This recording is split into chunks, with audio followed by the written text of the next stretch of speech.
Good morning. We want to welcome all of you to the You Can Heal Your Life workshop. I'm Patricia Crane. And I'm Rick Nichols. And we are your guides in this journey of awareness and transformation. Are you ready for that? Yes? Wonderful. Well, Louise Hay wrote a book, which she calls a simple book, You Can Heal Your Life, which I know you're familiar with. And this book has sold, this is not my oldest copy. That one fell apart a long time ago. But this has still been around for quite a while. This book has sold 50 million copies around the world, 23 or 25 languages.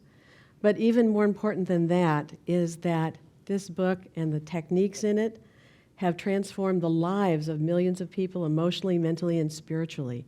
And that's not only helped them individually to transform their lives, that's helped the whole planet. So it's really a blessing for us to be able to teach this work, to have all of you interested and wanting to grow and change your lives with this work. So welcome.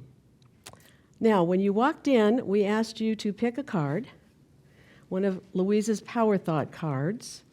And if you'll pull that out, and then just turn to the person next to you and take a minute or so to say whether that card meant something. Did a lot of you feel like, oh, I got exactly the right card? Yes? Okay, yes. So just take a minute or so to talk with your partner about your card and what it meant to you.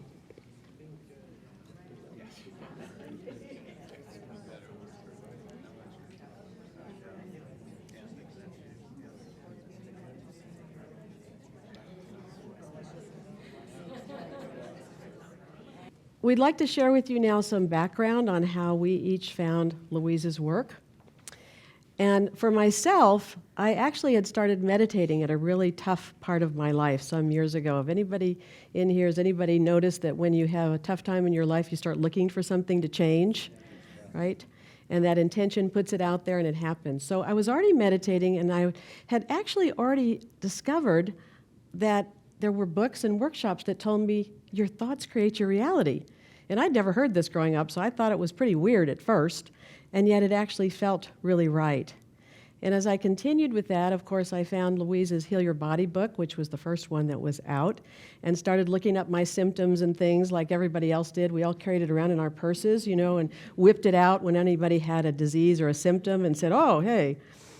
Not everybody appreciated that, by the way. Yes. And when Louise's book, You Can Heal Your Life, came out, I'm sure I was one of the first people that bought it. And when I read that book, I thought, of everything that I've read so far, this book just brings it together in the most beautiful, simple, yet profound way of anything I'd ever read.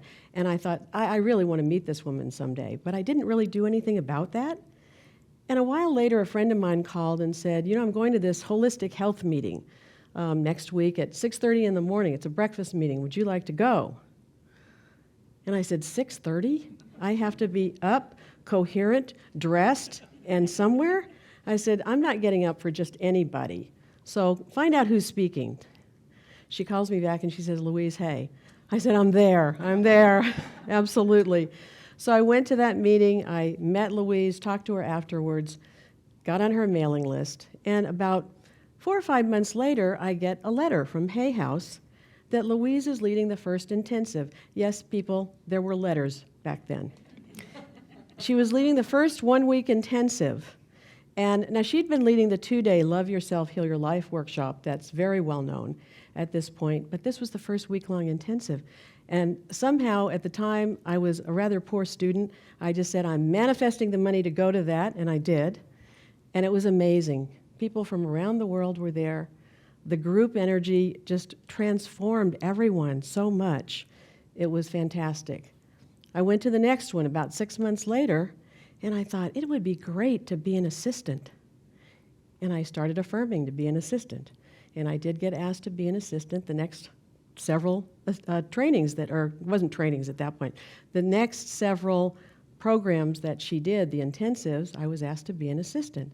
So that was a very exciting time. And toward the end of the 80s, Louise was on the Oprah show.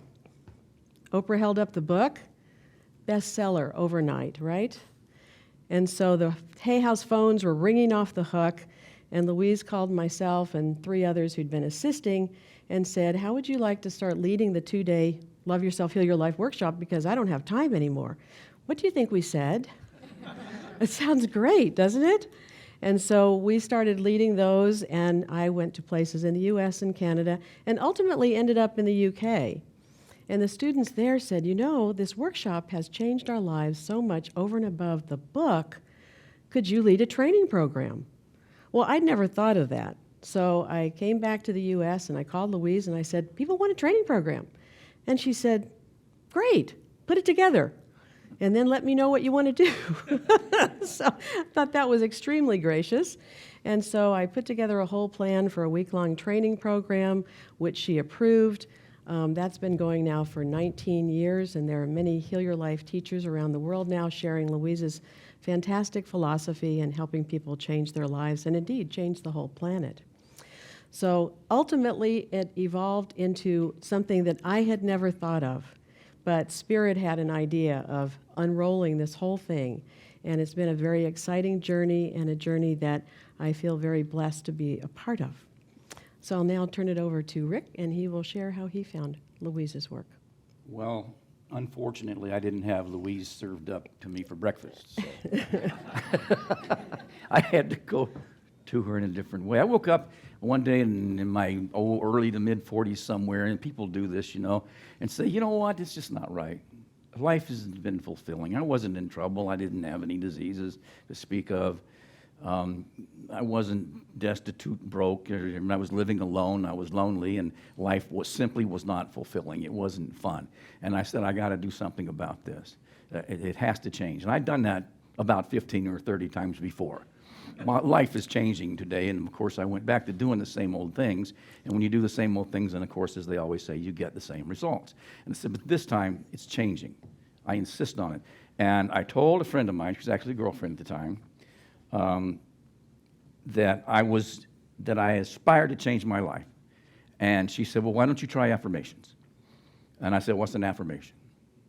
And she said, well, it's these positive statements you make about your life and the things around you, and if you use these, then your life will change. I said, oh, come on. What? So she bought me a flip card thing that you put on your desk, and every day it said, affirmation 365. You know, and the idea there were 365 affirmations on this card, and you flip one every day at the end of the year, your life just goes poof, and you quit being a frog and start being a prince. I think not, probably not, but I put it on the desk, and it sat there calling to me every day. How about me? Pick me, pick me. And so I picked it up, and I looked at there was an introduction to this card deck, believe it or not. The woman wrote an introduction, and she said that she was inspired to write this deck of affirmations by something she read in a book. And the book that she was reading was a book called The Nature of Personal Reality, which was a channel, so I'm talking to dead people, from an entity known as Zeth. And I'm going, what would dead people know about those of us who are alive? And so right away I was losing credibility. I was real skeptical about this stuff. But the book, the name of the book, intrigued me. The Nature of Personal Reality. It insinuated to me that we actually have some power over our own life experience. That we can actually affect our life. That it told me that I'm not what I had always thought I was, which was a victim of circumstances, and dropped off on the wrong planet, into the wrong family, at the wrong time, that I actually had some control. Now, I grew up in a very dysfunctional family.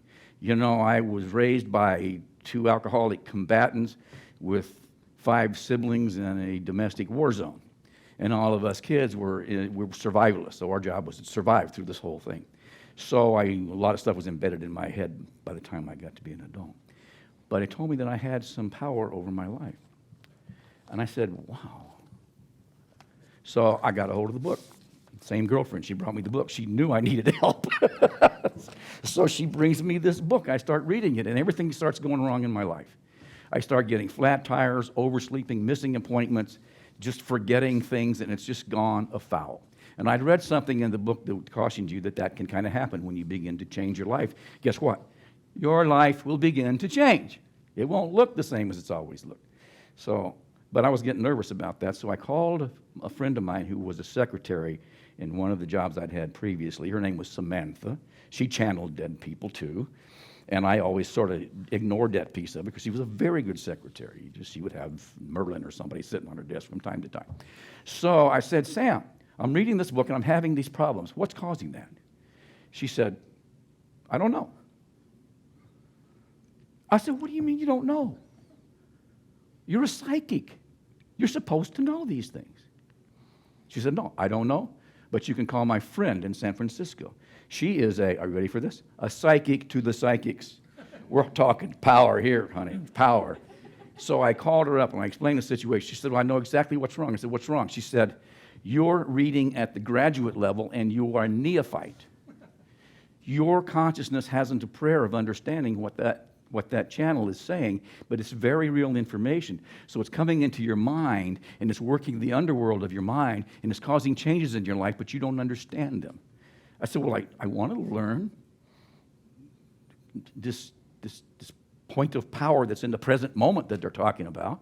I want to learn. I said, what do I do? She said, do this. Go out and get a book called You Can Heal Your Life. I said, is it sick? She said, yes. If you're talking to me about this, there's something wrong with your life and you want to heal it.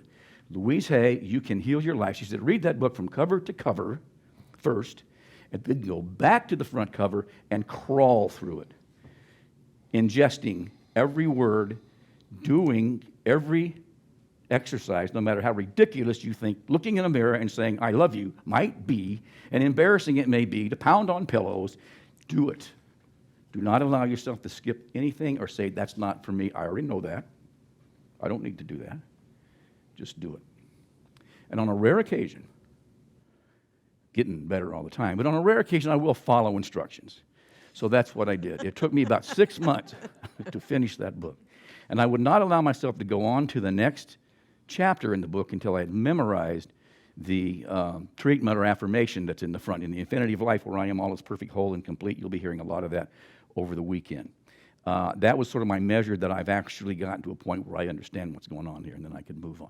In 6 months, my life began to change very, very quickly. And it went, and I found myself jobless and homeless. Jobless and homeless. What? But as it turned out, that's exactly what I needed. And my unconscious mind and other powers knew that, so it just ripped from my clutching fingers everything I had in a very short period of time. So I had no car, no job, no home, no this and that. And I discovered something. I discovered that the world, the universe, is a generous place. And if you can learn, I moved to Huntington Beach and to a church there, and the same church that Louise has actually been, as a minister in, religious science, they called it then. And the people there said to me, Rick, trust the universe, because it knows. So it was easy for you to say, because you got a job. I don't have a job. It took me about 4 months to get that message, to trust the universe, and then everything went very smoothly till the end of that 3 years, and I learned how to do an affirmation, which I did affirmation about this thing, and my life again flipped, wham, into a whole new place. But I needed to do the background first. I needed to get out of who I was as my oldness, so I could be a newness thing. Can you get the oldness, newness idea? And so the information in this book, it's more than information. This is food for the journey. This is food for your life. This is food for a life that's productive, that is joyful, that is content, and probably not always happy, but content, which is a good place to be, even when things are going wrong. And Patricia and I both believe deeply in this process, and that's what we want to take you through this weekend.